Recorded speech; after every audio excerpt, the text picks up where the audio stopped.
Hello, I'm Paul Briskey. I'm a local artist. I make whimsical, spontaneous, and impressionistic paintings, mainly of Madison, but then I do other things as well, because I'm a free spirit in that way, artistically. I want to thank the Oregon Public Library and the Friends of the Oregon Public Library for hosting me, and Kara Ripley and Kelly Grandin helped me set up the art show, as well as Alex here at the library. I want to thank them especially. Anyway, I wanted to give you a little background information about myself. I was born in Madison, Wisconsin. When I was in about kindergarten, me and my family moved to South Jersey, outside of Philadelphia. And anyway, what happened was my mother, when I was like in first grade, signed me and my sisters up for art classes at the Philadelphia Art Museum. And it was kind of in the basement of the museum. I don't know if you're ever familiar with the Philadelphia Art Museum, but it's a big building. And it was kind of dark, but I put a paper down and I made an ink wash, and the art teacher really liked it. And so what happened was she asked if it could be put on the Philadelphia, an advertisement, a pamphlet for advertising the art classes at the Philadelphia Art Museum.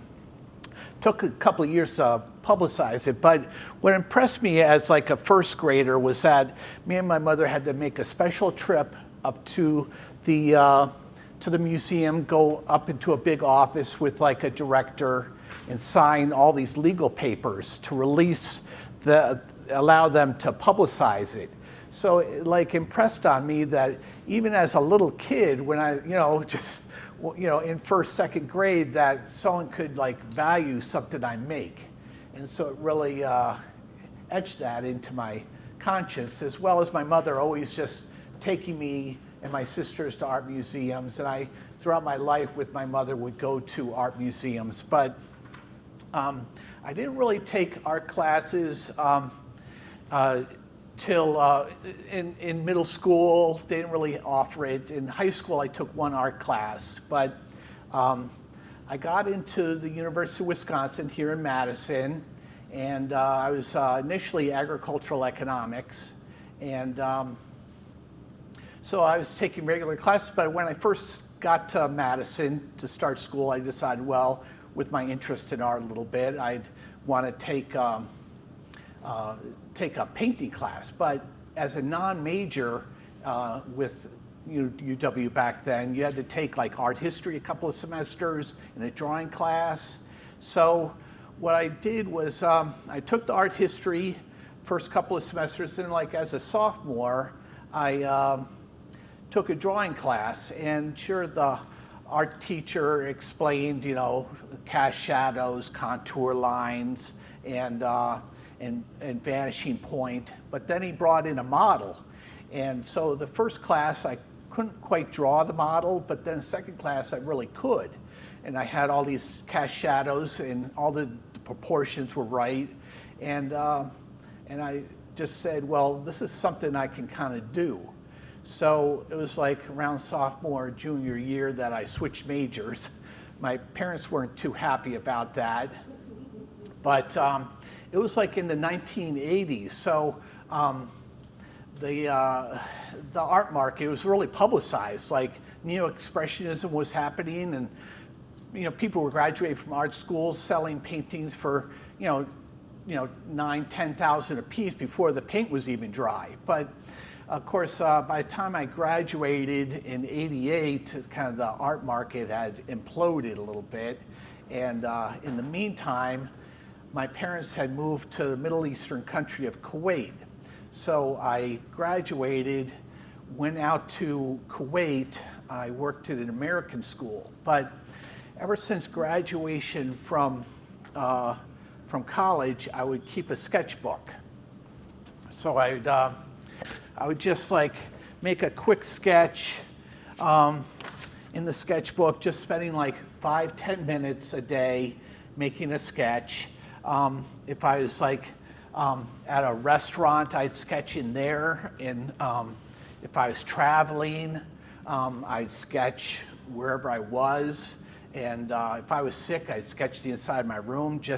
And I did that for like 20 years every day. So I have like a lot of sketchbooks filled with just random sketches. But while I was in Kuwait, a friend of my parents, a Danish woman named Ann Hansen, she heard I was an artist and said, well, I can help set up an art show for you. So she got different companies involved in the US Embassy and set up these art shows. I made like 40 or 50 oil paintings, and we'd have an art show at the SAS Hotel, and they'd basically like sell out. So I had 3 shows there. And then I moved back to America and then back to Madison about 22 years ago, moved back to the Wanakee and Madison area. But just all this encouragement early on in the art shows in Kuwait, I just keep just motoring along, just making more and more artwork. And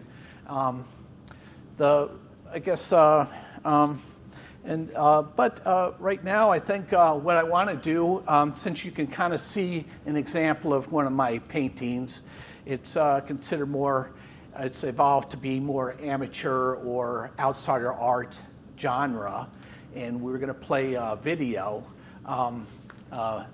that's going to explain like the evolution of that for everyone from Crash Course. Jackson Pollock gained fame and fortune for pouring and dripping paint onto flat canvas. He basically made spills, intentional though they were, into something cool and valuable. But Pollock wasn't actually the first person to do this. That credit goes to Janet Sobel, a middle-aged Ukrainian-American woman who had never taken an art class. She dripped and spilled paint and also blew and tilted it in different directions to create the dynamic marbled surface of this 1945 work, Milky Way, at least a year before Pollock created similar work. But it was Pollock who became famous, while Sobel faded into obscurity. Why did that happen? Why do we take one person's dripped paint seriously and not the others? What's the difference between just an everyday amateur and an artist? Hi, I'm Sarah Urist Green, and this is Crash Course Art History.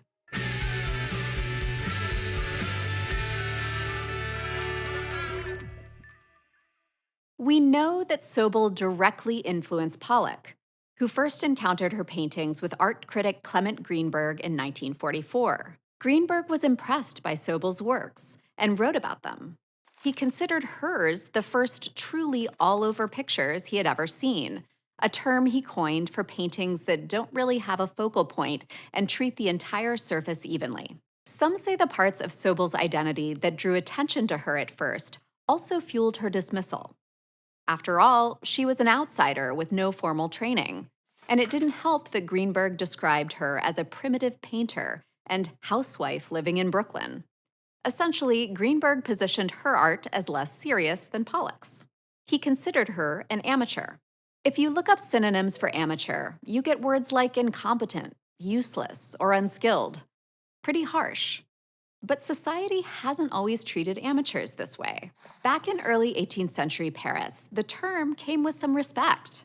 Amateur artists mingled, trained, and exhibited their work with the pros at the Royal Academy of Painting and Sculpture, which dominated the arts in France for almost 150 years. Being an amateur didn't mean you weren't good enough to be a professional. It meant you just didn't need the money. They were rich enough to study art for fun and cultural clout, rather than creating works for wealthy patrons. And when amateurs weren't making art themselves, they lectured, published scholarly hot takes, and shaped the tastes of the time. Take a look at this portrait of amateur artist Claude-Henri Vautelet. He's posing casually, implying that he and Jean-Baptiste Greuze, the professional artist painting him, are besties. Vautelet is deep in thought about that sculpture of Venus, while holding an art theory book he wrote open to a page of his own artwork. It's all designed to show us what a serious thinker and artist he is, even though he's considered an amateur. But the good vibes didn't last. By the mid-18th century, art criticism had grown more popular and started to appear in newspapers. This meant the wider public started to have opinions about art, and the once elite class of art lovers and tastemakers didn't care for this. So the meaning of amateur began to drift, and eventually the word picked up negative connotations. Folks started using it to refer to anyone who didn't fit the Academy's idea of an artist. Women in particular were quickly relegated to the category of amateur artists. When women and girls spent their free time making art, critics didn't think they were building careers or influencing culture, so they received little official recognition. But that didn't stop them from making art. Women created and displayed works in private, domestic spaces, and often expressed creativity through fashion. Some fashion plates from the time, which functioned sort of like 18th century Vogue magazines, show women modeling the hottest trends, with art supplies in hand. We're also continuing to learn more about how some women amateurs made it into Paris's official art spaces. In recent years, art historians have studied letters written by women who describe themselves as students in the artist Jacques-Louis David's prestigious, almost exclusively male studio. And this young amateur, Alexandrine Brongniart, took drawing lessons from François Gérard, the same artist who painted this famous portrait of her. Unlike the portrait of Vadelet, this image doesn't reveal anything about Brongniart's artistic life. But a recently discovered version shows her holding a porte-crayon, a drawing tool that says, "I'm a serious artist." But critics at the time didn't acknowledge Brongniart as an artist in their reviews of the portrait. To them, it wasn't worth mentioning. As the years went on, official art spaces in Europe continued to draw distinct lines between the professional and the amateur. But across the Atlantic, some artists in the Americas were working outside those lines altogether. Let's head to the drawing board. In 1875, the U.S. government forcefully relocated 72 members of the Kiowa, Cheyenne, Arapaho, Comanche, and Caddo tribes from Oklahoma to Florida.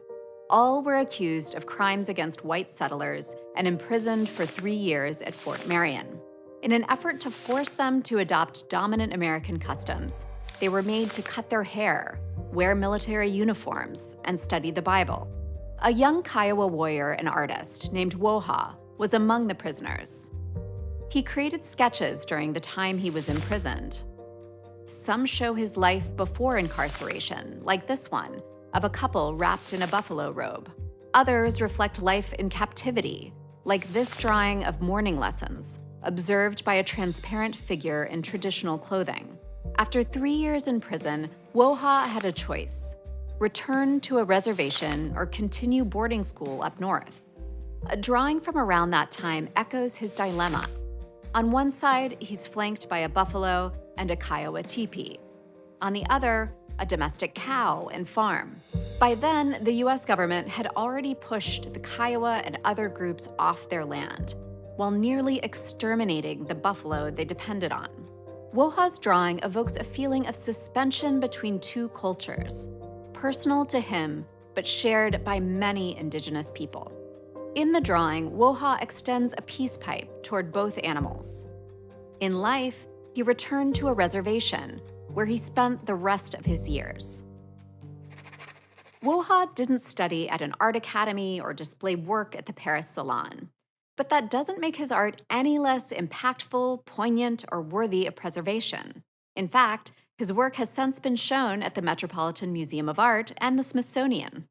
But it wasn't until the 20th century that the mainstream art world started actually paying attention to work by artists like Woha, artists who hadn't received what officially counted as formal training.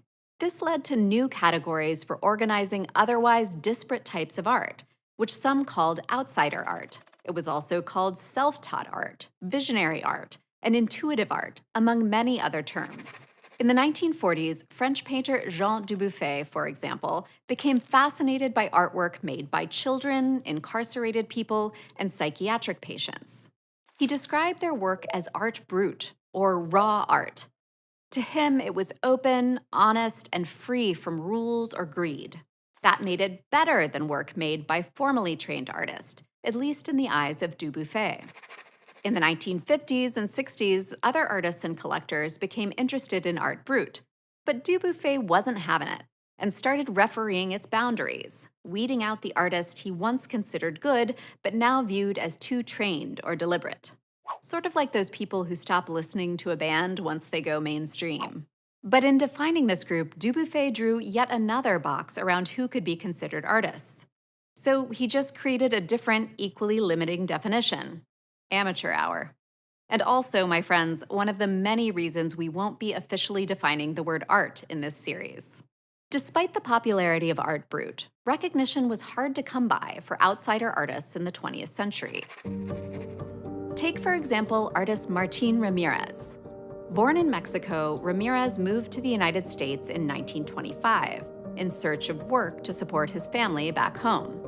But by 1931, he found himself unemployed, unhoused, and eventually diagnosed with schizophrenia. He spent the rest of his life in psychiatric institutions, including 15 years at the DeWitt State Hospital in California. There, he made hundreds of dynamic and complex drawings, using any materials he could find. In this one, geometric patterns close in around a horse and rider, evoking tension between freedom and containment. A local artist and psychology professor tried to draw attention to Ramirez's art, arranging exhibitions and mailing drawings to the Guggenheim Museum. Official recognition did ultimately come from Ramirez, but it wasn't until long after his death. These stories of who counts as an artist are powerful and still impact us today. The lines that divide inside and outside art worlds can seem like they're constantly shifting, because they are. Art is too slippery of a concept to capture with stark lines. And the value of art is wrapped up in so many biases, like those around class, gender, and race. In reality, art gets made under a lot of different circumstances. In official schools and light-filled studios, yes, but also in hospitals, prisons, and homes. There's no one road that leads to being an artist, and recognition by the powers that be is unpredictable and fleeting. The more we explore art and artists outside of official spaces, the more we complicate what it means to be inside or outside, amateur or professional. And today, art historians recognize that it's not important to know who's in or out, but to instead explore the dynamic web of influences that inform all artists' work. Yesterday's amateur is today's subject of a massive museum show. Today's hot artist at auction might be relegated to museum storage tomorrow. And who knows what's in store for today's amateurs? Let's all be on the lookout. In our next episode, we'll explore the overlap between art and design. I'll see you there. Thanks for watching this episode of Crash Course Art History, which was filmed at the Indianapolis Museum of Art at Newfields and was made with the help of all of these professional people.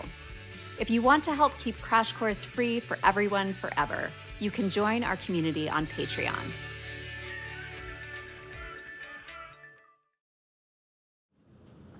Well,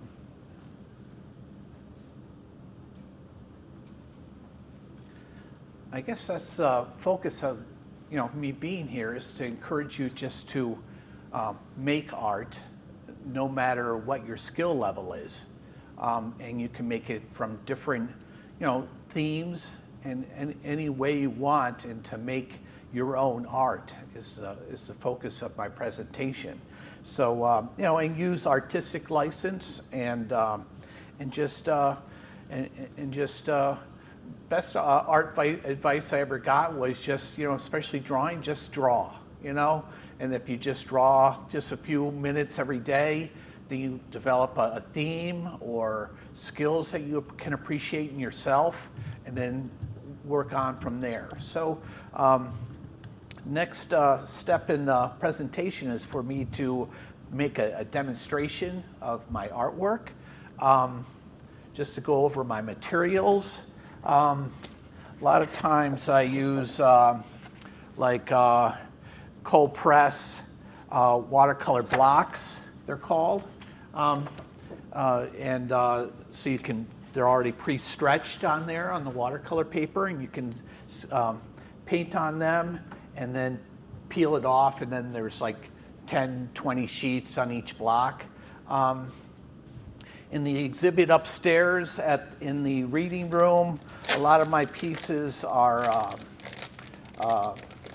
this size, 16 by 20 inches, and I just buy them pre-cut and ready to go. And these are also just acid-free, 100% cotton. I try to use archival materials as much as I can. Just so you know, I use these Micron pens, just 0.5 inch nib on them. They're also like alcohol based, so they're archival. My palette, pretty simple palette. I have 2 blues, 2 browns, 2 greens, 2 reds, a purple, a yellow, and a black.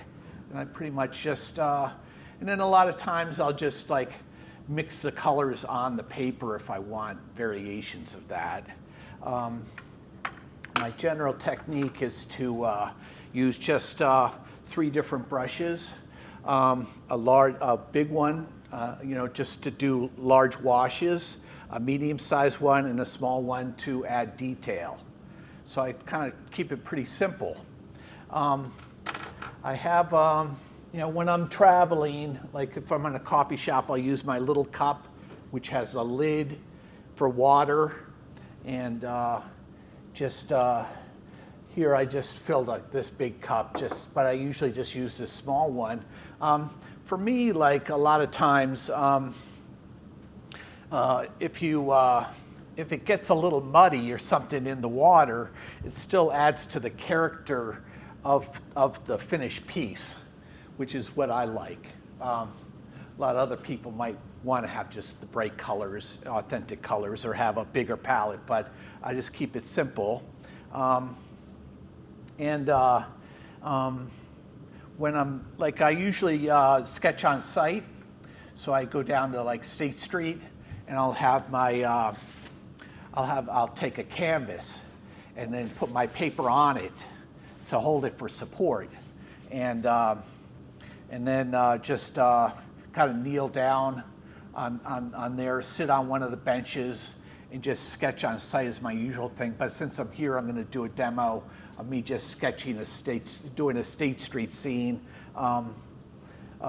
just from my own memory. But I usually like to be the actual site so I can like add a little extra detail, or like, I don't know, I knew an artist in Portland, Oregon who like only could work from photographs because that's how he was trained in school. But that seems so limiting when like, if you want to like get a panorama of the whole scene, it'd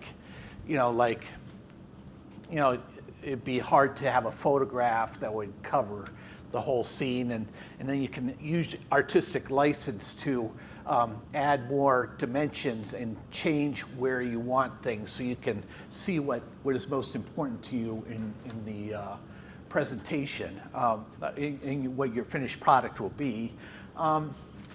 Another thing I did do is I use Van Gogh watercolor paint in tubes, so I just squirt it out into my palette. But Winsor Newton is high quality brand, but they're usually a lot darker, and kind of had a problem with that when I was graduating from art school. I had some paintings, and I went to a coffee shop, and they said they were too dark because they had too many browns and such. So I kind of emphasize make happier scenes with brighter colors.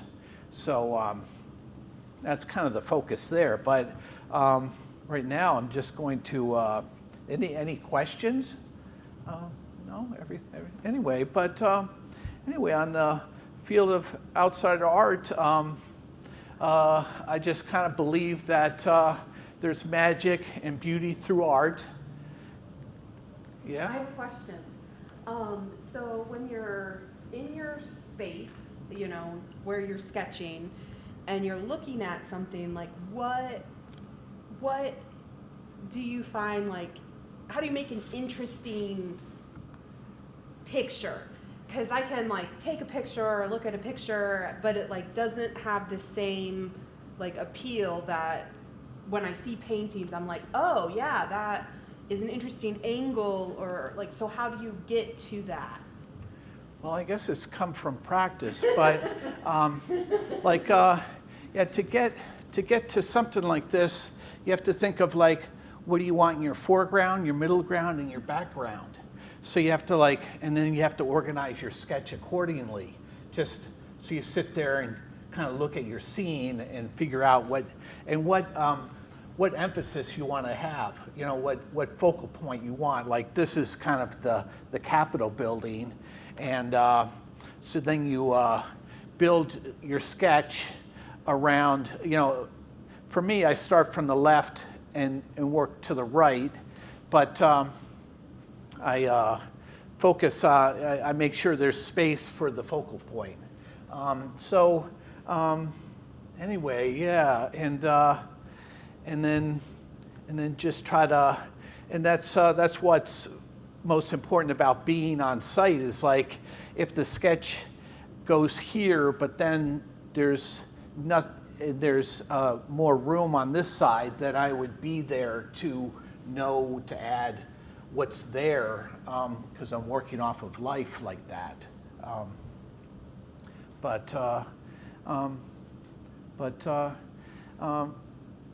Anyway,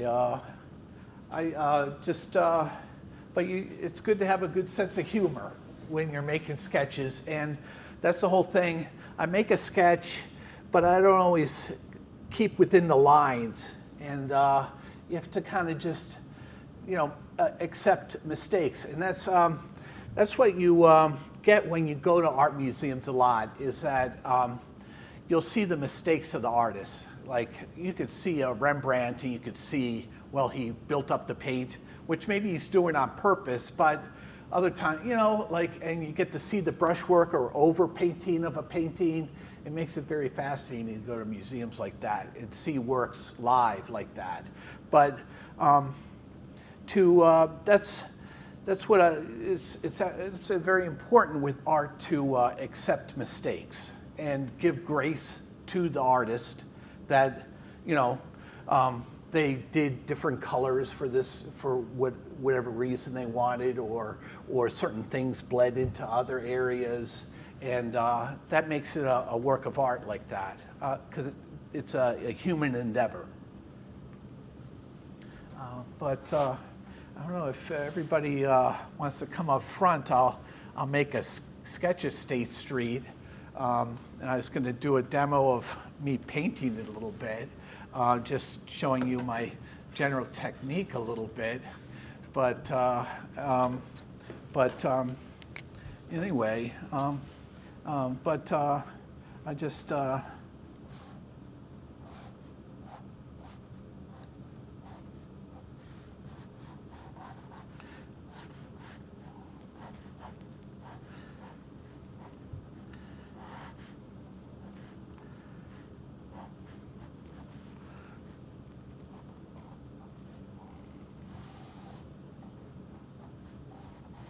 I've just, you know, this won't be,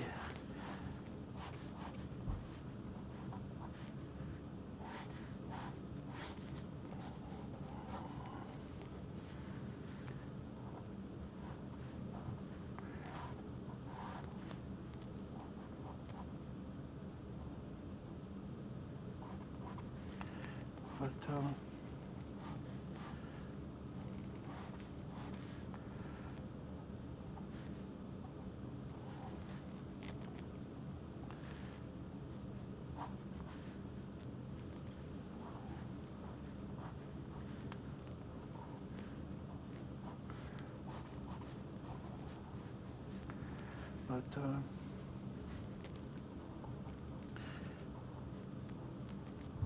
I don't know how often you've been to State Street, but so I'm starting here left to right because that's how I usually work. and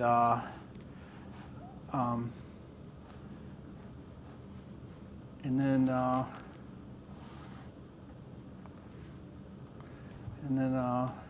just adding details here.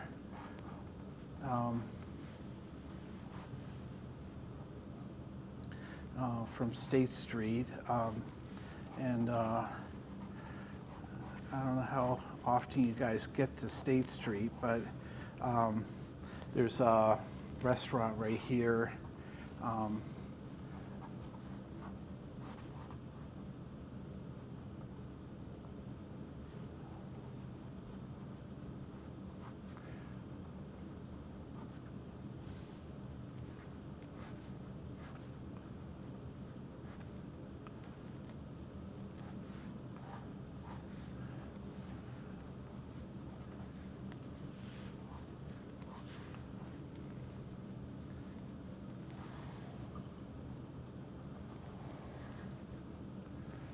I also wanted to mention that my pieces are also handled by Millward Farrell Fine Art on Monroe Street. I hope that's okay to say that here.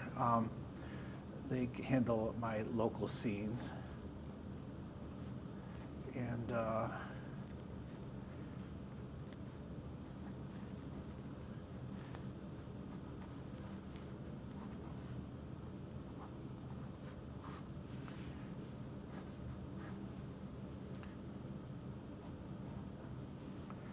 How many times do you think you have sketched State Street?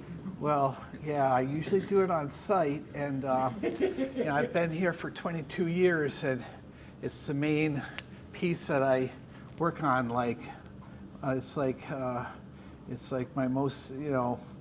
So and that's what's interesting is like, since I've been doing it for 22 years, just think that's just when the Contemporary Museum was built, and the new Orpheum and the new building. So and then like what happened was like last summer they built new, like you can see it here, like a new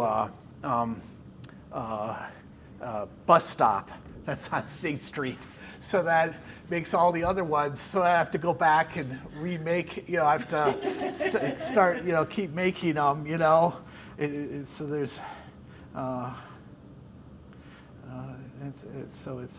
it's always something, yeah. But I love seeing the line drawing you're creating. There's so much energy in it, and you're so decisive as you draw. And like that's really cool to watch. that's like when I was a kid in New Jersey, my folks took us to an art auction and said, well, you can choose one painting or choose something you want, me and my sisters. And one sister saw this one, and it looked like a Picasso, and then the auctioneer, I remember this, said, well, that's not a real auction, it's not a real Picasso because he had to trace, you know? So that's the whole thing. Yeah, I wanted to say that also in the presentation here is like, you're the artist. You make the rules, so you don't make mistakes, and you should just have confidence making your drawings or your paintings, and just accept and go with the flow with them. Yeah, it's important to just have confidence, and just and also it comes with practice, and just draw away, you know.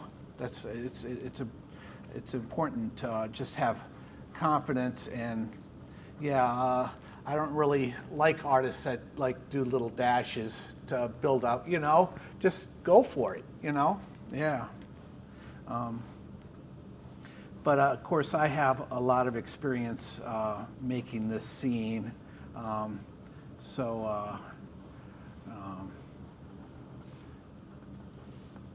Yeah, wow, to do it from memory.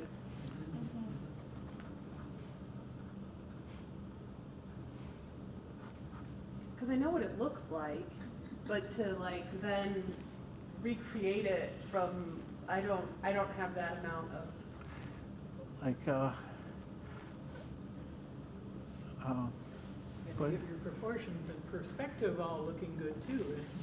Fast and loose, it's really It's just, impressive. oh, thanks.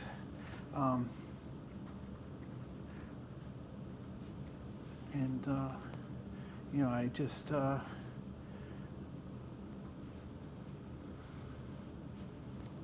of, you have to just accept what's,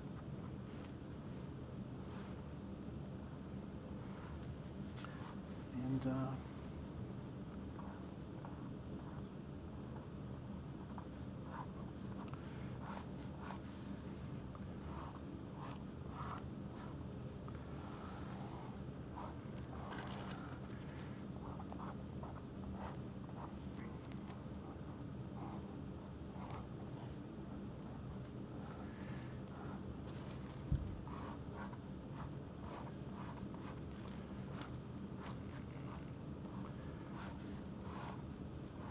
So in your presentation, you mentioned having done oil paintings, which I imagine is a very different process from your style now.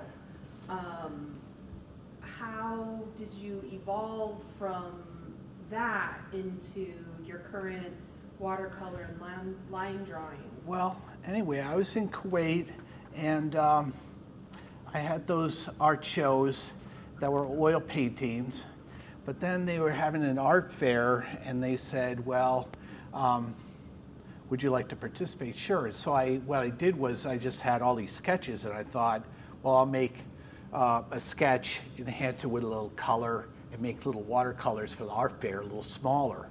So it just kind of evolved out of necessity or just practicality. That also, like, a lot of watercolors like hide all their lines, but I like to have this line so that I can have more detail. So mine's more of a sketch enhanced by color, but it just came out of like necessity that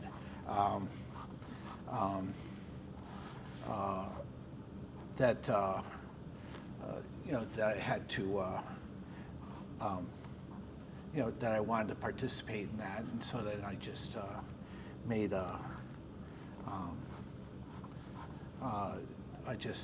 made watercolors with the lines instead of hiding them. Yeah.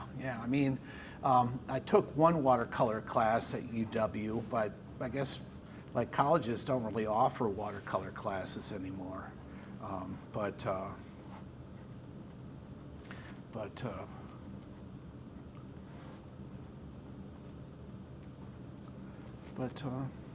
Anyway, you get the general gist of how I go about my, Do you ever still use oils? Or you pretty much no? well, I did a series of oils because they have water-soluble oils now that you can use, and so I did a series this size of oil paintings of local scenes, but they didn't have as much detail, so it wasn't as pleasing. But so I've kind of moved back to just making watercolors like this. Yeah. And if anybody has any questions, feel free to just jump in. I feel like I'm monopolizing. Yeah, I'm wondering what the blue and red rectangles are. Okay, down on State Street, they have on those corners, they have kind of tile work that are on the ground. They aren't as bright as that, but they're like blues and grays and light reds. And so I emphasize them as kind of guiding your eye through the composition. Yeah, maybe. Well, and now that you hear me say that, you should try to pay attention. I'll have to look. Yeah, look for it. Yeah, yeah, like. Yeah,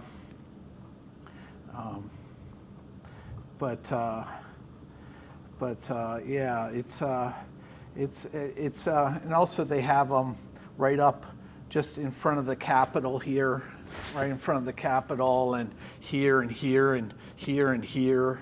I don't, and I think other corners on State Street as well. That's the other fun part of just working on local scenes, is like you get to you start like really looking, at things, and noticing, or even working on a watercolor, even if it is from a photograph, you're really looking at the scene and figuring out and seeing things that you don't normally see. You start working from light to dark painting? Paintings? Well, I'll be painting here in a second. But yeah, so anyway, you got an idea of, and then yeah, like, I start, you'll see, I'll start with, I work from, since my arm lays on it, because I work flat, I have to start top, left to right, kind of thing, in order to minimize me like putting my hand over it while I'm painting, and then smudging it or so, moving the paint around too much. But has there been an unexpected place that you've sketched? You say that you sketch pretty much everywhere. Is there a place that you weren't expecting to sketch that drew your inspiration? Well, like I was in Venice once, and I was doing a bunch of bridges there, sketching. Because I've traveled quite a bit, living overseas for that 10 years in Kuwait. So I traveled and I was sketching, and then working up some watercolors from there. But then I do landscapes, and I do interiors of like bars, or like I did a Hemingway bar up in northern Michigan that they advertised, well, Hemingway had been there, so I had to do the bar there, things like that. Yeah, I mean, that's the whole thing. Like, you should just have fun with your art. You know what I mean? Like I don't know, I don't have the sensibility. It all depends on your character and your sensibility, like how much detail you want to go into. Like if you're a detail person and want exactly this, then go for it, okay? But for me, I'm more of a loose, more of a, accepting mistakes and just drawing away, and I want to have, I just kind of, so like the average sketch will take, so I kind of sketch this in a few minutes, okay? And I'd, make more details. And so just for the presentation, I kind of finished a sketch like that, like this. And so what I do is, like, if I'm down on State Street, I probably have a finished sketch like this, okay, with the general composition laid out, the way I see it, and how the accidents inform the decisions on how the composition is. And then I'll come back, like I'll sit in a coffee shop, and I'll take my pen and re-sketch it. Sometimes I'll take a general photo, just especially if it's a new spot, just for colors, even though I'm not too hyper on colors myself. But it all depends on how exact I want to be with the finished painting. But anyway, I'll just so that's kind of a finished sketch. So you can see how I like laid in more lines and doubled up, and I kind of like brought lines together that aren't necessarily on this one, to try to emphasize more detail. So I spent another half an hour re-sketching everything again to get more definition involved. And this is kind of typical State Street, like people crossing at crosswalks and other people jaywalking, You put a little character in there and fun into a painting. And then, or other times I'll leave like like here I put a lot of detail into the Contemporary Museum. There I left it white, just as a blank. You know, you should just play with your ideas a little bit. But then maybe I'll just paint now a little bit. When you say you resketch, are you working on top of your original sketch, or are you starting something anew? No, I'm sketching directly on top, and then I'm adding little details. Because when you're down, maybe the wind's blowing or something, and you know, and maybe I'm down on my knees, maybe my feet are falling asleep or something, then I'm like, I'll finish off my general sketch. And also, like, a lot of times, that's what's challenging about working outdoors is like, you have to like organize, well, it's gonna be good weather on that day, so I'll go down and I'll make like top of, you know, I'll do like a sketch of top of State Street or State Street or go to the Union, you know, so I'll work up a few of these quick sketches, and then back in the coffee shop or at home, I'll re-sketch on top of it, adding maybe more lines and things that I remember from the sketch, and then usually that's the challenge of working outdoors, is you have to like organize with weather and wind and things, but and take advantage of good days. Anyway, I have this sketch. I'll just do a general. So I'll usually start with, and that's the whole thing. So I have my palette, and with watercolors, you know, they'll dry, so they're a little harder at the beginning.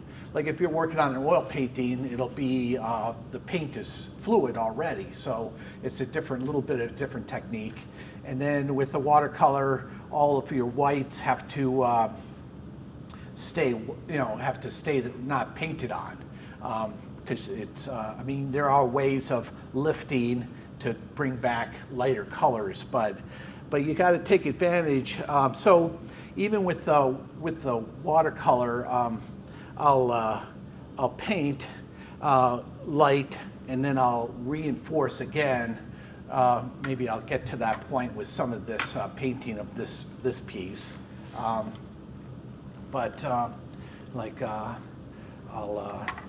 and then since I just have a few brushes, I have a piece of paper.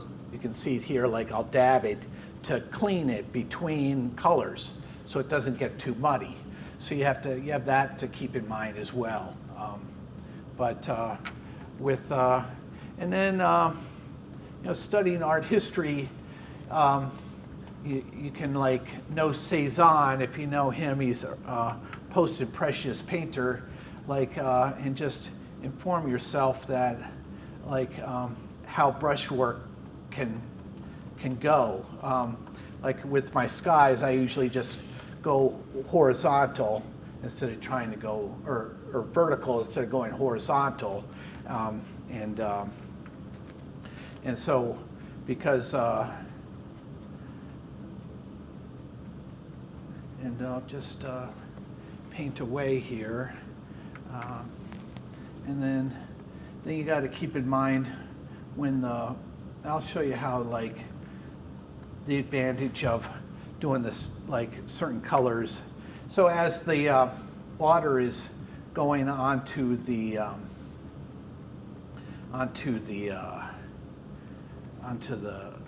palette, it's loosening up the pigment a little bit, and I'll show you how that comes into an advantage here.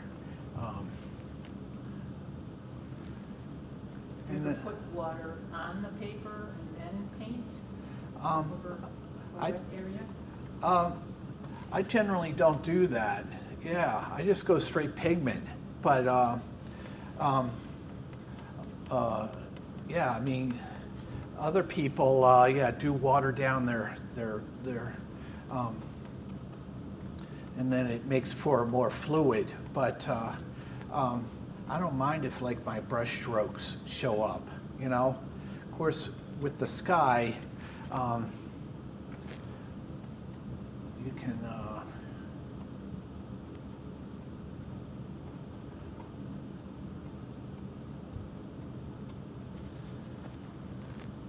preferred brand of brushes? Boy, these are just a friend of mine bought these for me. They're Princeton Velvet Touch. I don't know, you know, it's been a problem of mine is that I've just won't reinvest in new brushes. You can see this one's getting a little ratty, you know.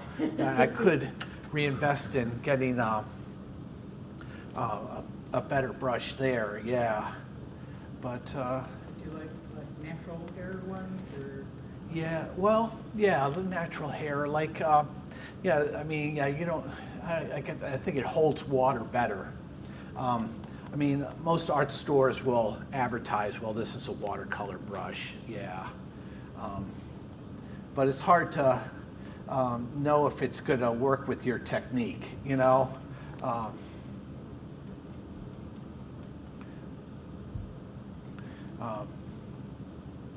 But here I'll just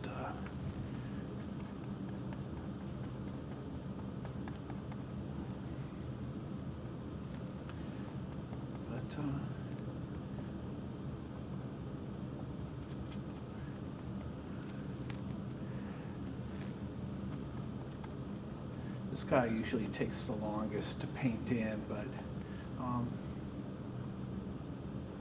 When do you paint?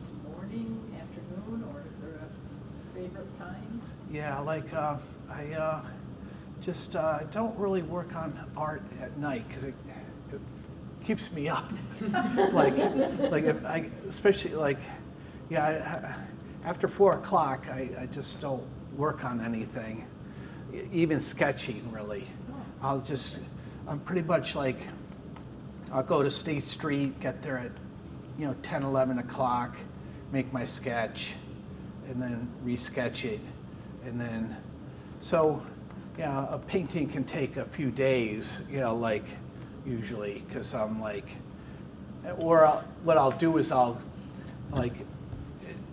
if it's good stretch of weather, I'll be sketching all the time. And then during the winter time, I'll paint when it's cold outside and snowy and such, even though I'm making summertime scenes, yeah.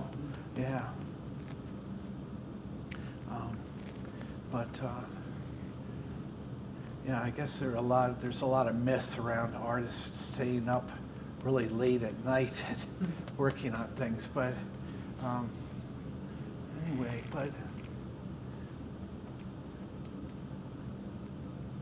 Yeah, there's a myth of writers too, who they're like, oh, stay up all night. It's like, no, most people can't do that. yeah, I think they fall asleep on the typewriter. You're like, it's not very productive. yeah. You do a lot of drinking. Like Yeah. It's like, how do you know it's special? Yeah. Most people can't do that. But, well, you can see I kind of laid in the sky, okay, like that. And I don't mind the brush strokes, but it's a general good wash. Sometimes I'll put clouds in with lines and such, but now I kind of just put a blue sky so that you're focused on the details of the buildings more. And then, but then now I'll just move over to like my medium-sized brush, and I work left to right, top to bottom, like I was saying. So,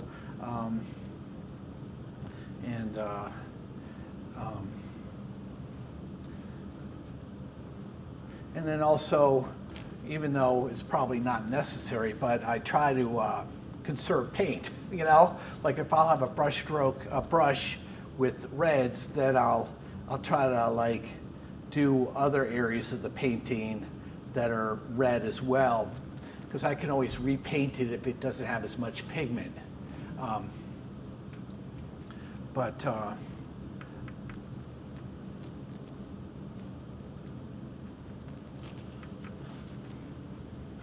So now I'm moving over to a different color red, and that I might mix with the other red, but And then these windows are kind of red covered. And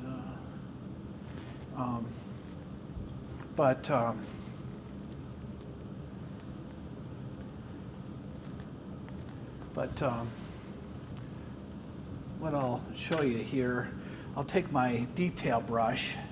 Now you know that the Capitol building is pretty much white, but the shadows of white is usually blue, so at least that's how I do it.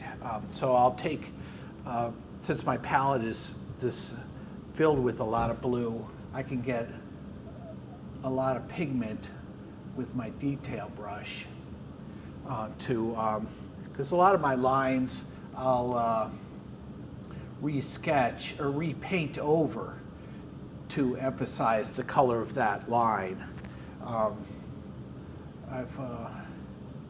So I'll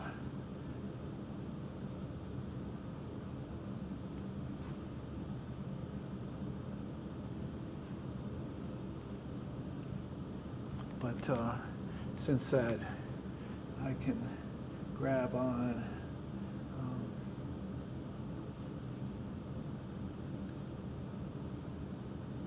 so I'm just working top to bottom, but you can see how my arm is here, so I wouldn't want to paint here because then if it's a little bit wet it'll get on my sleeve and then move up and such, so you gotta concentrate on that a little bit. And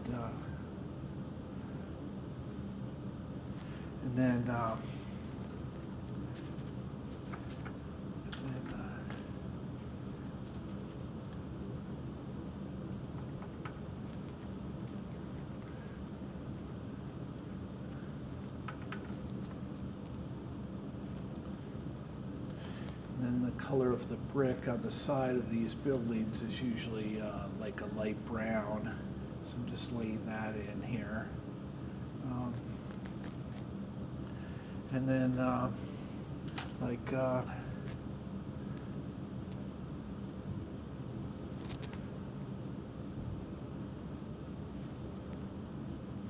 you let that dry, that lighter buff color, and then go back with gray for the windows? I'll just take my black and paint over it. Yeah, like You let it Another dry layer. though, right? Oh, I usually just do my paintings all in one sitting. Oh. Yeah, like I mean, unless something really bothers me, then maybe I'll touch it up. But I usually I would sit here and paint, for a half an hour or something, and try to.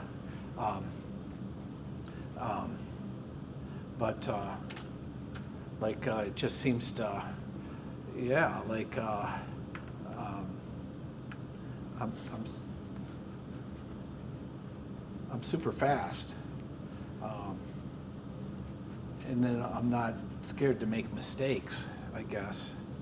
I guess worst comes to worst, I could just not show that piece or not.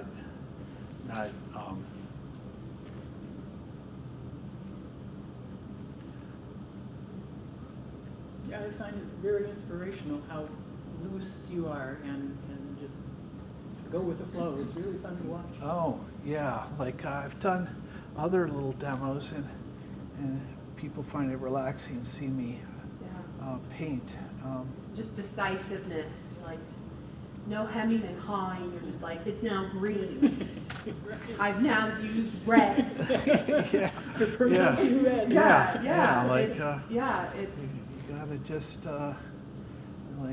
gotta just So go then, for it. I mean, you are inspired by what you're drawing. So it's a red brick building, I'll use red. But as the artist, you mentioned you also make some decisions.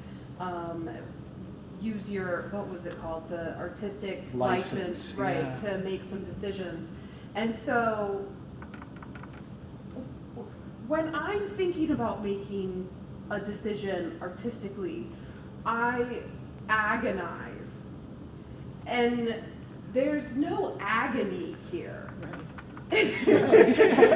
Well, I guess what helps me is maybe I'm working off of life a little bit, so I have that reference, you know, like I'm not, like some of the decisions are made for me, you know. I guess if you're just, you know, making a dragon, you might be worried about like making the wings a certain way, you know, to represent something for you, but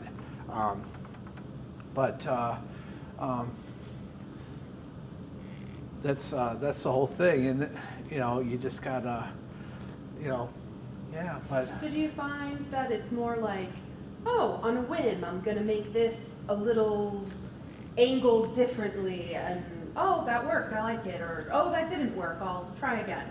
yeah, like I'll start a sketch, yeah, and if things aren't working, then I can just turn the paper over and just learn from that mistake, and then correct what you want. Yeah, yeah.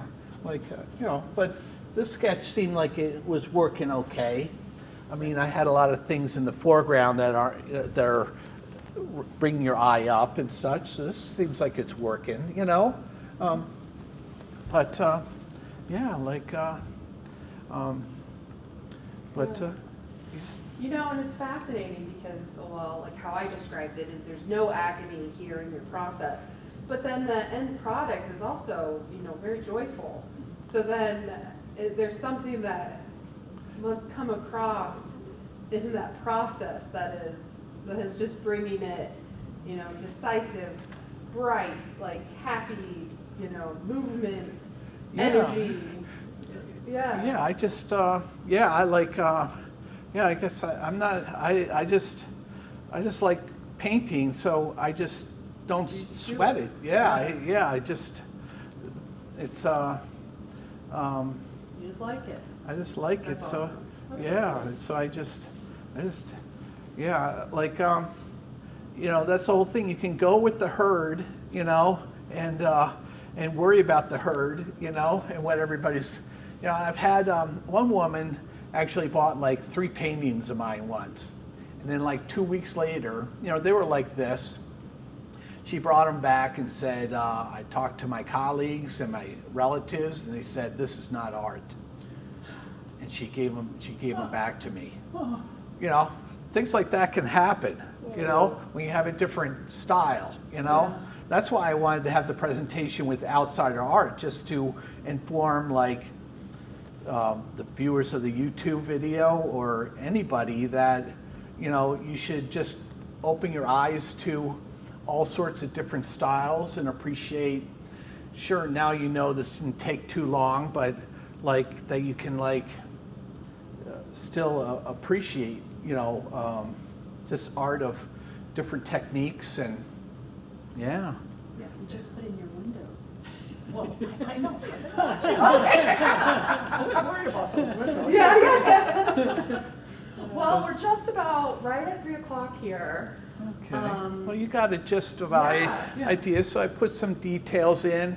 I'm leaving this one to soak in a little bit, and maybe just add the orange a little bit, because the outside of that sign is orange, and always have a, and then I'd even demonstrate really like if something bleeds into another area, then you can always dab it with your paper towel and like soak it up before it gets too bad. But and then just to, you know, it's nice to end just because that's a major feature, is to have orange for the sign of the Contemporary Museum. It kind of stands out on State Street too. But and then with these bricks here, I just kind of, I just kind of randomly patchwork them through red or blue, and try to pay attention to that. Yeah, that'd be something fun to see when you go down to State Street next time, if you haven't noticed that. But anyway, but it's been a pleasure, and thanks so much for coming out, and thanks everybody on the channel, and hopefully you can learn more about outsider art, and just simply appreciate what you make yourself, and just make art. It's good for self-discovery as well as just observation of life and making something human, and just accept yourself while you make it. Thank you so much. Thank Thank you. you.